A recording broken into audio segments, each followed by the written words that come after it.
বন্ধুরা আসসালামু আলাইকুম। আজ আবারও লাইভে অংশগ্রহণ করেছি।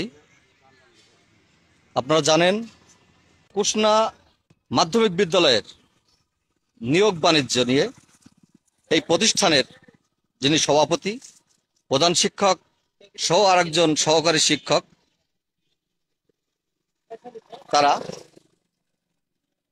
চাকরির নামে নিয়োগ বাণিজ্য করে আসলে মূলত বিষয়টা হচ্ছে যাদের কাছ থেকে টাকা নেওয়া হয়েছে ভুক্তভোগী আর কি, সেই ভুক্তভোগীদেরকে কারোর কাছ থেকে 8 লাখ, কারোর কাছ থেকে 10 লাখ, কারোর কাছ থেকে 12 লাখ, এমন করে 5টি পদে আর কি 5টি পদে নিয়োগ ছিল।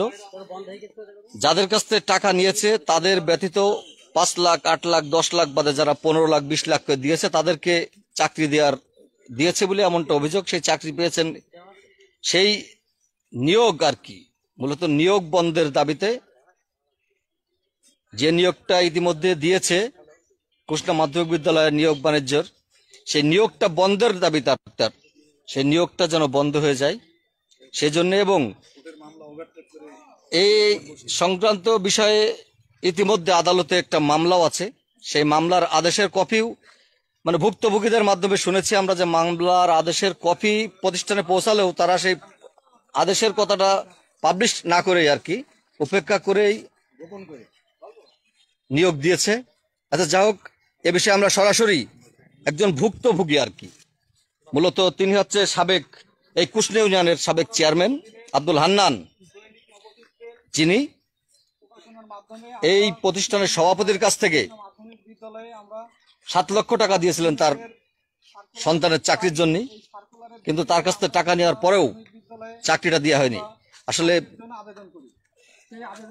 চেয়ারম্যান সাহেব, বলছি মূলত আপনার এই মানববন্ধন এখানে দাঁড়িয়েছেন কি কারণে এবং আপনাদের দাবিটা কি, বিষয়টি তুলে ধরে একটু সংক্ষিপ্ত আকারে বলবেন।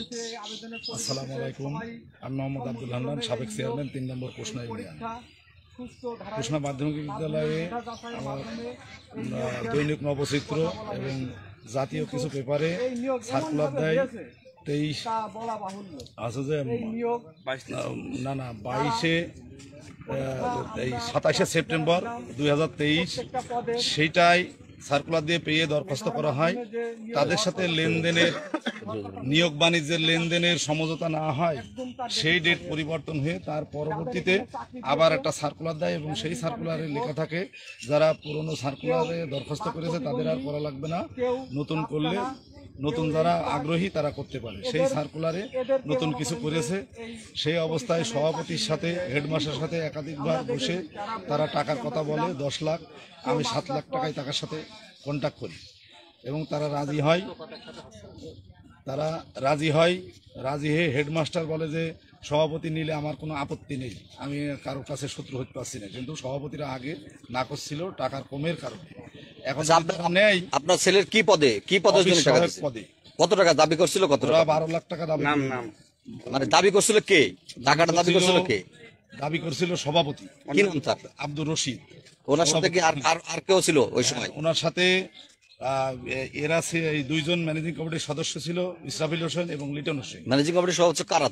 এই যে লিটন আছে, মোহাম্মদ লিটন হোসেন, আর ইসরাফিল হোসেন আমার পাশে দাঁড়িয়ে আছে তারা। আচ্ছা, দর্শক কথা বলবো, ওনাদের সাথেও জানবো আসলে মূলত আপনি টাকা দিয়েছেন কত?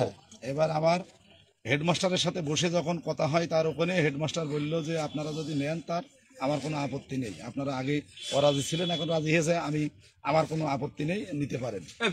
পরবর্তীতে রশিদ টাকা দেওয়ার জন্য সংবাদ দেয়,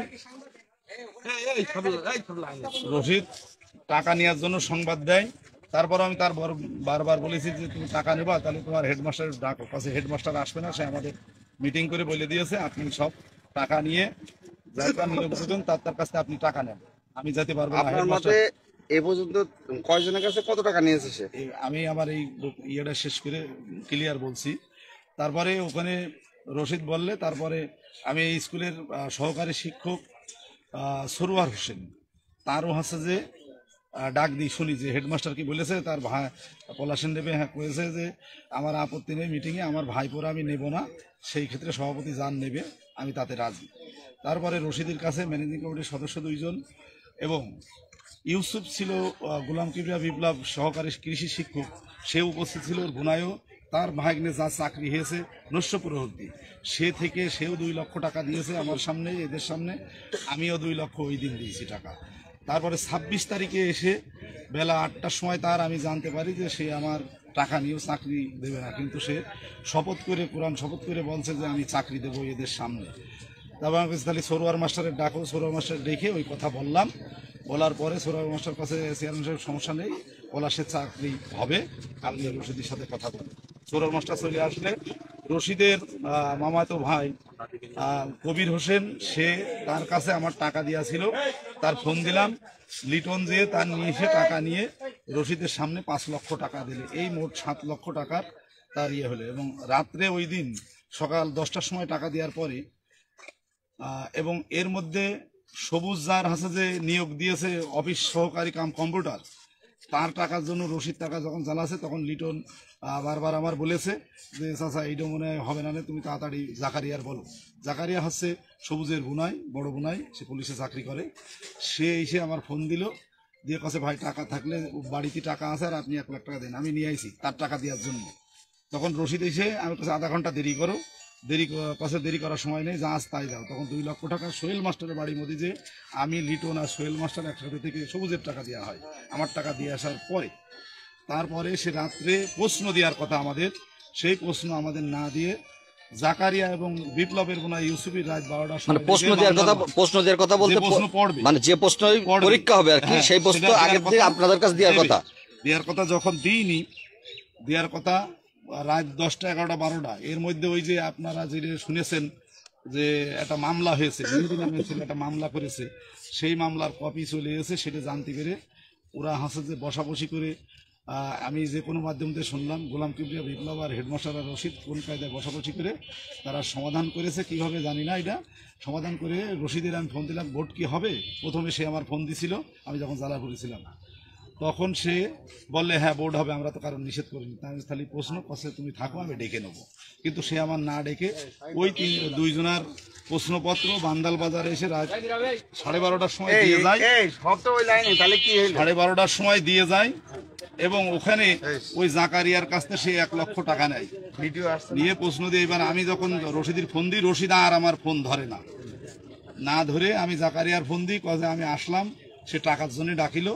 আমি প্রশ্ন দিয়েছে, তারা কাছে অস্বীকার করেছে। এবং সে প্রশ্নটা দিয়েছে, দিয়ে ম্যানেজিং কমিটির একজন সদস্য ইসরাফিল ইউসুফের ওয়াইফের কাছে, মানে প্রার্থীর মার কাছে ফোন দিয়েছে যে পলাশ তো প্রশ্ন পেয়েছে টেকনিক করে, তা তোমরা কি পেয়েছো? কাছে হ্যাঁ পড়ছে, সে প্রশ্ন পেয়েছে। এই হয়েছে শেষ কাহিনী। প্রশ্নগুলো দিয়েছে কে আপনাদের? রশিদ, আব্দুর রশিদ দিয়েছে। আর এবার আপনি বলেন যে টোটাল কতজনের কাছে কত টাকা নিয়েছে? আমার জানা মতে এখানে ভুক্তভোগী 4 জন আছে, আর যাকে চাকরি দিয়েছে 5 জন, আর টাকার কাছে 5 জন।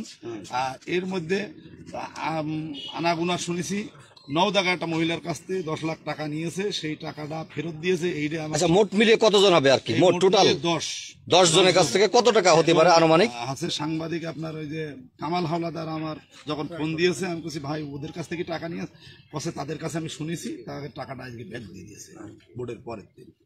10 জনের কাছে টোটাল কত টাকা এটা? এবং টোটাল ধারণা যে সে কোটি টাকার উপরে বাণিজ্য করেছে। এটা কি সে সভাপতি একা করেছে না আর সভাপতি আমাদের টাকা দেওয়ার সময় গোলাম কিবরিয়া বিপ্লব ছিল, তাদের উপস্থিতিতে টাকা দিয়েছে এবং টাকা সভাপতি একাই নিয়েছে। আচ্ছা, দর্শক, আপনার ইতিমধ্যে সাবেক ইউপি চেয়ারম্যানের বক্তব্য শুনলেন। ভাই, আপনার কি নাম? লিটন।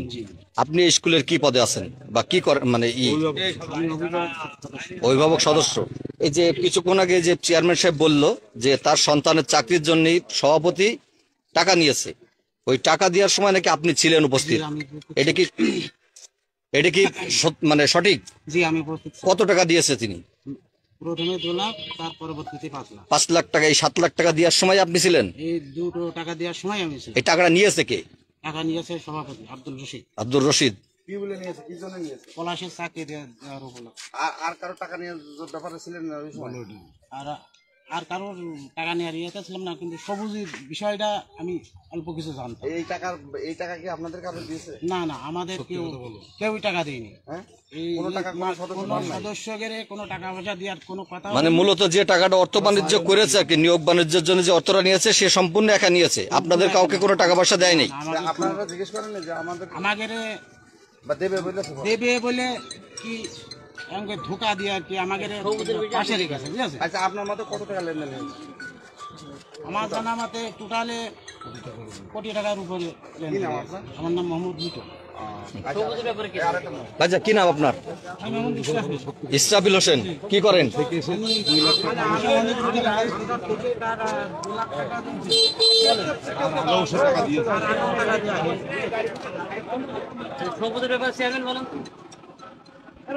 সবুজের ব্যাপারে অনেক আগে থেকে তার লেনদেন হয়। দর্শক, আপনারা দেখছেন অবশ্য ইতিমধ্যে আমরা লাইভে অংশগ্রহণ করেছি দুইজন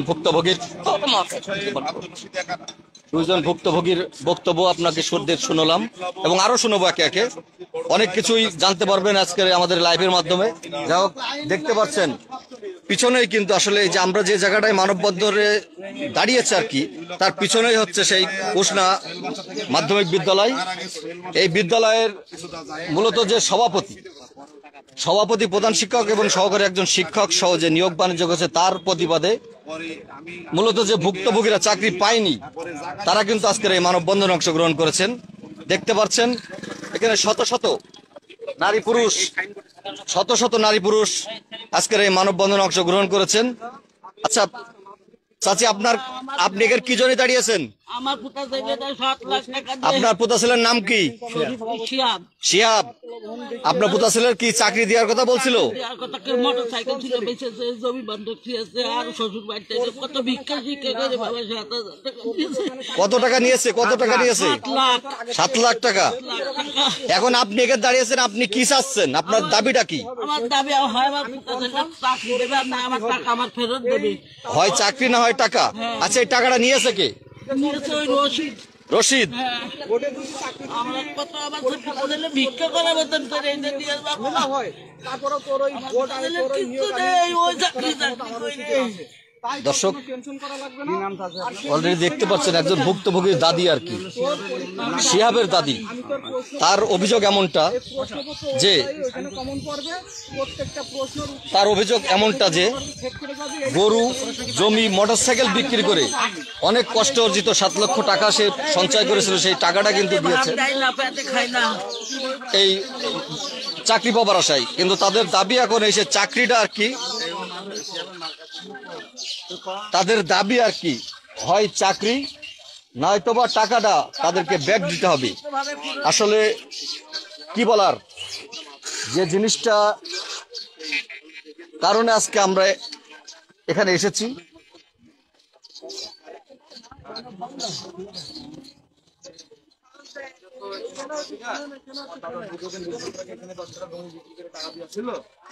আচ্ছা আপনারা এখানে কি জন্য দাঁড়িয়েছেন? হ্যাঁ, আপনার ছেলে কি নাম? আপনার ছেলের রোকন। কি জন্য, কি পদের জন্য টাকা দিয়েছিলেন? Night guard. আপনার কি নাম? হ্যাঁ, পারুলা। আপনার স্বামীর নাম কি? লুকমান। তা কত টাকা দিয়েছেন? 8 লাখ টাকা। এই টাকাটা দিয়েছেন কার কাছে? রশিদের কাছে। আপনার ছেলের চাকরি হয়েছে? তাহলে চাকরি হইল না কেন টাকা দেওয়ার পরেও? মানে এখন আপনাদের কি বলছেন যে আপনার ছেলের চাকরি হয়নি, যার চাকরি হয়েছে কি তার হইলো কেন? কি কারণে হইলো? মানে আপনি 8 লাখ দিয়েছেন, আপনার 8 লাখের বেশিও তারা দিয়েছে, যার কারণে চাকরি তাদের দিয়েছে। এখন আপনাদের দাবিটা কি? টাকা ফেরত দিতে হবে। নিয়োগ বোর্ড বন্ধ হয়ে যাবে। টাকা ফেরত দিতে হবে। এই টাকা ফেরত চাচ্ছেন কার কাছে আপনারা? রশিদের কাছে, যার কারণে মানববন্ধনে দাঁড়িয়েছেন, তাই তো?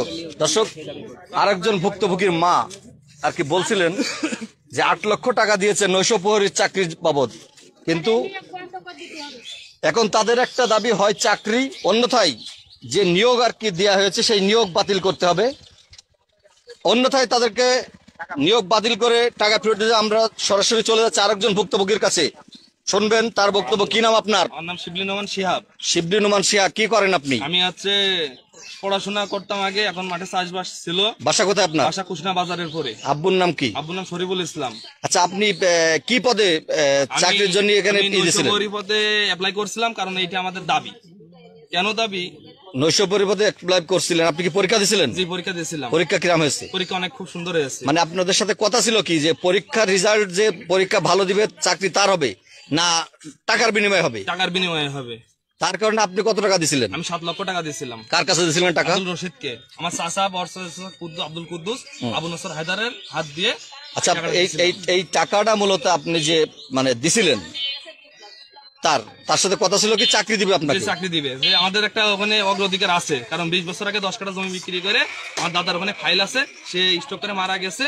সে সেই পরিবারটা হেড স্যার সভাপতি মিলে নিয়োগ দিয়েছিল আমার দাদার, মানে তার বেতন হয় নাই। 10 কাঠা জমি বেশি ওই টাইমে দেওয়া ছিল, আর বললো কিছু লাগবে নতুন করে। তা আমার গাড়ি জমি বিক্রি করে, গরু বাছুর বিক্রি করে আমি 7 লক্ষ টাকা দিছি। এখন আপনাদের এই মানববন্ধন থেকে আপনারা কি দাবি করছেন? আমরা দাবি করছি নিয়োগ বাণিজ্য বন্ধ হবে, নিয়োগ বোর্ড বন্ধ হবে, আর যারা ভুক্তভোগী তাদের টাকা ব্যাক হবে। তাই সুষ্ঠু তদন্তের মাধ্যমে ইতিমধ্যে আমাদের এমপি সাহেবের আর যাকে চাকরি দিয়েছে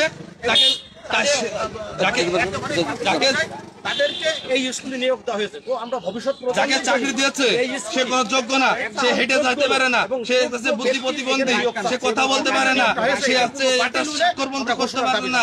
আমার বাসা কুশনা বাজার, আমাদের অগ্রাধিকার। কেন বহরমপুর থেকে এখানে এসে চাকরি দিল নিয়োগ বাণিজ্যের মাধ্যমে, আমার কাছে 7 লক্ষ নিল, আর বেশি টাকা নিয়ে আপনাদেরকে যে জিনিসটা আমরা দেখাচ্ছিলাম আজকে মানববন্ধনে যারা অংশগ্রহণ করেছে তারা কিন্তু সবাই মূলত যারা টাকা দিয়েছে এই প্রতিষ্ঠানে চাকরির জন্য ভুক্তভোগী বলছে যে চাকরি হবে। আমার ফোনে রেকর্ড আছে, বল তুই কি পাগল, তোর চাকরি হবে না, চাকরিটা তোর নাইলে হবে টাকার। আচ্ছা, যা হোক, আমরা আপনাদেরকে অনেক কিছু দেখালাম। আমরা আরেকজন ভুক্তভোগীর কাছে চলে যাব সরাসরি, তার কাছে কথা শুনবো। আসলে মূলত এই নিয়োগ বাণিজ্য বর্তমান ঝিনাইদহ 3 আসনের মাননীয় জাতীয় সংসদ সদস্য, বাংলাদেশ সরকারের মাননীয় প্রধানমন্ত্রী বঙ্গবন্ধু কন্যা জননেত্রী শেখ হাসিনা আস্থাভাজন সাবেক সামরিক সচিব অবসরপ্রাপ্ত মেজর জেনারেল সালাউদ্দিন মিয়াজি সংসদ সদস্য নির্বাচিত হওয়ার পর থেকে আপনারা জানেন তিনি বিভিন্ন সভা সমাবেশে সবসময় একটি কথা বারবার এবং জোর গলায় উচ্চারণ করে বলছেন, তিনি কোনো প্রকার কোটচাঁদপুর তথা মহেশপুর উপজেলায় কোথাও কোনো নিয়োগ বাণিজ্য হবে না। তারপরেও কিন্তু থেমে নেই এই কুচক্রী মহল। ঠিক তেমনি আরেকজন ছাত্রলীগের নিবেদিত প্রাণ এবং এই ইউনিয়ন ছাত্রলীগের সভাপতি বলে আমরা জানতে পেরেছি, সেও কিন্তু এই পরীক্ষা অংশগ্রহণ করেছে এবং ভালো পরীক্ষাও দিয়েছে। তার সরাসরি তার কাছে চলে যাব, শুনেন তার বক্তব্য। কি নাম ভাই আপনার? আমার নাম মোহাম্মদ সেলিম রেজা। আপনি কি করেন? আমি রাজনীতিটা করি, পাশাপাশি আমার চাষবাস আছে। বাসা কোথায় আপনার? আমার বাসা আলুকদিয়া। আলুকদিয়া। আচ্ছা, আপনি এই যে কুশনা মাধ্যমিক বিদ্যালয়ে কি পদে নিয়োগের জন্য মানে পরীক্ষা দিয়েছিলেন? আমি কুশনা মাধ্যমিক বিদ্যালয়ে অফিস সহায়ক পদে আমি অ্যাপ্লাই করেছিলাম। আমি ইতিপূর্বেই মাননীয় জাতীয় সংসদ সদস্য মেজর জেনারেল সালাউদ্দিন মিয়াজি তিনার বক্তব্য, তিনার কথা, তিনার সদাচরণ, তিনার বক্তব্য, তিনি বারবার একটি কথাই বলেছে যে সাধারণ মানুষ যাতে কোনো রকম যাতে হয়রানি না হয়, সাধারণ মানুষ থেকে কোনো রকম যাতে সাধারণ মানুষের টাকা আত্মসাৎ করতে যাতে কেউ না পারে। সেই পরিপ্রেক্ষিতে আমি মাননীয় সংসদ সদস্য সালাউদ্দিন মিয়াজি কাকার আমি বাসায় গেছি। আমি রাজনীতিটা করি, আওয়ামী লীগের রাজনীতি করি। সেই পরিপ্রেক্ষিতে সেই দাবি নিয়ে যখন আমি তার কাছে যাই যে কাকা আমি ইউনিয়ন ছাত্রলীগের সেক্রেটারি, আমি একটা স্কুলে আমি আবেদন করেছি, কাকা আমার চাকরিটার ব্যবস্থা আপনি একটু করে দিন। কিন্তু তার মুখের বক্তব্য, তার জ্ঞান ধারণা থেকে তিনি আমারে বলছে যে শোনো সেলিম, তুমি যেইভাবে বলতেছো যে আমি তোমার ওই চাকরিটাই বসাই দিই, কিন্তু না, তোমার যদি যোগ্যতা থাকে, তোমার যদি মেধার যোগ্যতা থাকে তাহলে তুমি সেই চাকরিটা পাবা। কিন্তু তিনি কিন্তু একবারও বলেনি যে আমি সংসদ সদস্য, তুমি ইউনিয়ন ছাত্রলীগের সেক্রেটারি, তোমার ওই চাকরিটা হবে। তিনি একবারও এই কথাগুলো আমরা জানি, আমরা ইতিপূর্বে অবগত হয়েছে এবং তিনি সংসদ মানে নির্বাচিত হওয়ার পর কিছু কিছু পরিবর্তন দৃশ্যমান হয়েছে, সেটাও আমরা জানি।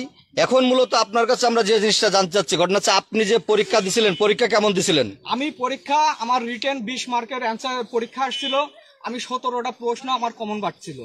আচ্ছা, পরীক্ষা ভালো হয়েছে? পরীক্ষা ভালো হয়েছে, কিন্তু পরীক্ষা ভালো হয়েছে, এমপি সাহেব যে আপনাদেরকে বারবার বলছে যে মানে নিয়োগ বাণিজ্য হবে না, তারপরেও মেধার ভিত্তিতে চাকরি হবে, তারপরেও আপনি কেন নিয়োগ মানে চাকরির জন্য এমপি সাহেবের কাছে শুনে আসার পরেও 5 লক্ষ টাকা দিলেন? আমি এই জন্যই দিছি যে এই ম্যানেজিং কমিটির যে সভাপতি আব্দুর রশিদ, তার দোকান আছে ব্রিজঘাট, আমার ওখানে ডেকেছে, ডাকার পরে আমারে বলতেছে যে সেলিম, তোর ওইখানে চাকরি কনফার্ম, যদি তোর ওখানে চাকরি যদি আমি না দিতে পারতাম, যদি চাকরি তোর না হইতো, তাহলে তোর আমি আগে থেকে মানা করে দিতাম, তোর চাকরি হবে না, কারণ তোরা আমাদের সাথে থাকিস, রাজনীতিরা করিস, আমরা চাই না তোদের কোনো আর্থিকভাবে কোনো সমস্যা হোক। তোর আমার যদি 5 লক্ষ টাকা দিতে হয়, তোর হয় জমি বন্ধক দিতে হবে, নাই তোর একটা সম্পদ বিক্রি করতে হবে। তাই এই প্রলোচনা দেখিয়ে মনে করেন যে আমাদের মনে করেন যে ইমোশনাল ব্ল্যাকমেল করে আমাদের। আচ্ছা, আপনাকে যে ইমোশনাল ব্ল্যাকমেল করে সে টাকাটা নিল, এখন এই যে চাকরি দিলেন আপনার, মানে যাদের দিয়েছে চাকরি, আপনি আপনার কাছ থেকে 5 লাখ টাকা নিয়েছে, এখন যাদের চাকরি দিয়েছে তাদের কাছ থেকে কত টাকা নিতে পারে, মানে আনুমানিক একটা ধারণা? আমার পদে যার চাকরি হয়েছে সে কোনো আলোচনায়ও না, সে কোনো চাকরি হবে এমন কোনো আলোচনার ভিতরেও ছিল না, আমরা তার চিনিও না কোনোদিনও, জানিও না কোনোদিনও। ওই নয়ন হোসেন বলে আন্দোলনপোতা কোন এক ছেলেরা চাকরি দিয়েছে। আর কত টাকা নিয়েছে তার কাছ থেকে বলতে পারবেন? তার কাছ থেকে 17 লক্ষ টাকা নিয়েছে। 17 লক্ষ টাকা নিয়েছে তার কাছ থেকে। তা কি পদ ছিল আপনার? কি পদ ছিল? অফিস সহায়ক পদে। এখন আমরা চাই এই সুষ্ঠু তদন্ত করে এই নিয়োগ বোর্ড বাতিল করতে, পুনরায় এই ম্যানেজিং কমিটির সভাপতিকে বাদ দিয়ে নতুন করে সভাপতি করে আবার নতুন করে বোর্ড বসিয়ে মেধার ভিত্তিতে। আপনাদের মূলত যে দাবি, আজকের দাবি যে কারণে আপনারা এখানে মানববন্ধন করছেন, মূলত যে নিয়োগ বোর্ডটা অলরেডি হয়ে গেছে সেই নিয়োগ বোর্ড বাতিল এবং সুষ্ঠুভাবে পুনরায় আবার মানে নিয়োগ দেওয়া হোক, মূলত এই দাবিতে তো আপনারা এখানে মানববন্ধনে অংশগ্রহণ করেছেন। যে টাকা দিছি আমরা, যা ক্ষতিগ্রস্ত হয়েছি, তা আমাদের টাকাগুলো ফেরত দিক। আচ্ছা, আপনার যেহেতু নিয়োগ বোর্ড হয়ে গিয়েছে, সেই ক্ষেত্রে এখন এই নিয়োগ বোর্ড বাতিল করতে হলে বেশ কিছু মানে প্রক্রিয়া আছে, তা ইচ্ছা করলে আপনি ওই নিয়োগ বোর্ড বাতিল করতে পারি না বা করার এখতিয়ার কারণ নেই। সেই ক্ষেত্রে আপনারা এই নিয়োগ বোর্ড বাতিল করতে হলে উচ্চ আদালতের দ্বারস্থ হতে হবে। আপনারা কি এই নিয়োগ বোর্ড বাতিলের জন্য কি আদালতের দ্বারস্থ হবেন? অবশ্যই, অবশ্যই। আমরা এই নিয়োগ বোর্ড বাতিলের জন্য আমাদের যেখানে যাওয়া দরকার আমরা সেখানে যাব। আমরা এমপি মহোদয়ের সাথে অনুরোধ করব সে যেন এই যোগাযোগটা আমরা আস্থা আছে, দর্শক আমাদের একটা ফয়সালা করবেন। তিনি ইতিমধ্যে প্রায় আধা ঘন্টা ব্যাপী আপনাদের সাথে আমি লাইভে অংশগ্রহণ করেছি। আর এই নিয়োগ বোর্ড অনেকেই আমার লাইভে সংযুক্ত হয়েছেন, অনেকে কমেন্টস করছেন, ধন্যবাদ তাদের আমার লাইভটি দেখার জন্য। মূলত আজকে যে মানববন্ধন এখানে হচ্ছে, এই মানববন্ধনের একটাই কারণ, সে কারণটা হচ্ছে কুষ্ণা মাধ্যমিক বিদ্যালয়ে গত 28 তারিখে আপনাদেরকে দেখিয়েছিলাম, নিয়োগ বোর্ড বসানোর পরে নিয়োগ দিয়ে যখন ওই প্রতিষ্ঠানের সভাপতি বের হয়ে চলে যাচ্ছিল, সেখন এই এলাকার ভুক্তভোগী অর্থাৎ যারা চাকরির জন্য টাকা দিয়েছিল, সেই টাকা দিয়ে চাকরি হয়নি, তারা টাকা ফেরতের দাবিতে বেশ ঘণ্টাব্যাপী ওই প্রতিষ্ঠানের সভাপতিকে অবরুদ্ধ করে রেখেছিল। তার পরিপ্রেক্ষিতে কিন্তু যেহেতু টাকা এটা কোনো সামাজিক গ্যাঞ্জাম বা দলীয় গ্যাঞ্জাম না, টাকা ভুক্তভোগীর কাছ থেকে বিভিন্ন প্রলোভন দেখিয়ে এই প্রতিষ্ঠানের সভাপতি অর্থ হাতিয়ে নিয়েছে। যাদেরকে চাকরি দেওয়া হয়নি ঠিক তারাই সেই টাকাটা ব্যাক চাচ্ছিল, বিদায় সেখানকে গতদিন একটু দেখছেন আপনারা হাতাহাতি হয়েছিল। সেই বিষয় নিয়ে কিন্তু কোটচাঁদপুর মডেল থানায় পাল্টাপাল্টি অভিযোগ হয়েছে। আমরা কথা বলেছি মডেল থানার অফিসার ইনচার্জের সাথে, তিনি আমাদেরকে বলেছেন যে অভিযোগ পাল্টাপাল্টি উভয়ও দিয়েছে, আমরা তদন্তপূর্বক ব্যবস্থা গ্রহণ করব, সেই অপেক্ষায় কিন্তু আমরা আছি। তার পরিপ্রেক্ষিতে আজকে 30 তারিখ, আজকে কিন্তু সেই ভুক্তভোগীরা সেই স্কুলের সামনে অর্থাৎ কুষ্ণা মাধ্যমিক বিদ্যালয়ের সামনে অবস্থান নিয়েছেন, সভাপতির বিরুদ্ধে এবং নিয়োগ বাণিজ্য বন্ধের বিরুদ্ধে মানববন্ধন করছেন। আর আমরা যেখান থেকে লাইভে অংশ করছি, এটা হচ্ছে ঝিনাইদহ 3 আসনের কোটচাঁদপুর উপজেলা। ঝিনাইদহ জেলার 5টি উপজেলা আছে, তার ভিতরে কোটচাঁদপুর একটি উপজেলা। সেখানেই আজকে আমরা কিন্তু এই ভুক্তভোগীদের বক্তব্য নিলাম। দেখছেন টোটাল কোটচাঁদপুরের মানুষ এবং এই গ্রামের দেখতে পাচ্ছেন অনেক ভুক্তভোগী, অনেকেই এখানে যারা এই মানববন্ধনে অংশগ্রহণ করেছেন সবাই কিন্তু এই গ্রামেরই সন্তান। তাদের যারা টাকা দিয়েছে আর কি, তারা কেউ না কেউ কোনো না কোনো ভাবে তারা আত্মীয়, যার কারণেই কিন্তু তারা এই মানববন্ধনে অংশগ্রহণ করেছেন। এখানে বাইরের কোনো লোক নাই, ভাড়াটিয়া ভাবে অনেকে অথবা বলতে পারে যে অমুক গ্রামের ভাড়া করে নিয়ে এসছে, ওসব বলার সুযোগ নেই। এখানে যারা আছে কারোর দাদি, কারোর ফুবু, কারোর মা, কারোর খালা, কারোর চাচা, কোনো না কোনো ভাবে জড়িত থাকে আত্মীয় তাদের। যা হোক, এখন এই মুহূর্তে আমরা মানববন্ধন যেহেতু শেষ হয়ে যাবে, সেই ক্ষেত্রে লাইভ থেকে আমরা বেরিয়ে যাচ্ছি। সবাই ভালো থাকবেন।